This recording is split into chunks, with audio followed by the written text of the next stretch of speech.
Mzee kutembelea ofisi ni ufalme. Unaona ufalme mzee wangu huyu. Lazima anaendaga Ulaya anamaliza shughuli zake lazima aje kuniona. Kijana wangu tunataka tuoe tufanye hivi. Tunajua mimi ndo msimamizi wa vitu vyote. Kabisa. Leo zinakuumeni. Tukimaliza uchaguzi tunaweka. Nasikia kazi. Tukimaliza uchaguzi tunaweka jiko ndani. Hodi Isa, mguu wako huu. Maana analalamika umepanda mkululu. Huyu wa kupanda economy. Huyu. Wewe tajiri. Haya. Unauza majumba. Kama mabenchi yako na ukalia ofisini. Hapo unajiita tajiri kaenda kufungua kiwanda cha magodoro. Mchezo.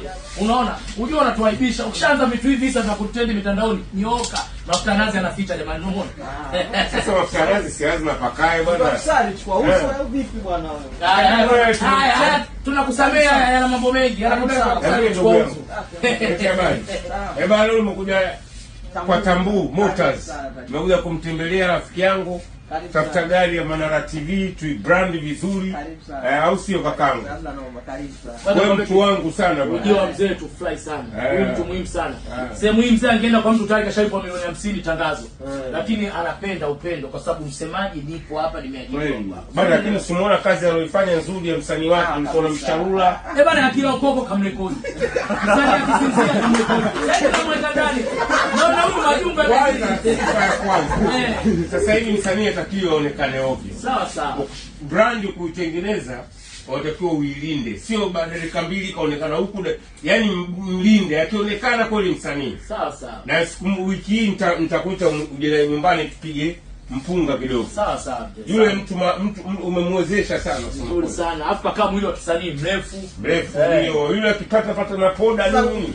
Unapomwalika pale na yale manguo ajaje?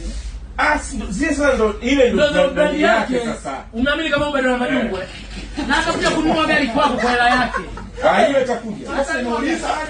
Bado muulize mtu mavazi kwanza. Sasa kwanza kesho mpeleke pale kwa rafiki yangu anaitwa Papa, niko chini. Okay. Amtengenezee suti mbili kali kabisa. Kwa yule Papa yani niko chini nitamwambia Papa ampime aonekane sasa siku moja tofauti. Anapiga suti na tai ya maana kabisa. Sawa sawa. Msanii lazima kuna vitu siku nyingine akialikwa anapiga suti zake. Kwa hiyo kesho mpeleke pale kwa Papa Mikocheni, nitawasiliana naye bwana Doto Magari anakuja na msanii wake ampime suti mbili. Mmesikia ofa zinaanza hizo. Bado hujatoa chochote na una sai.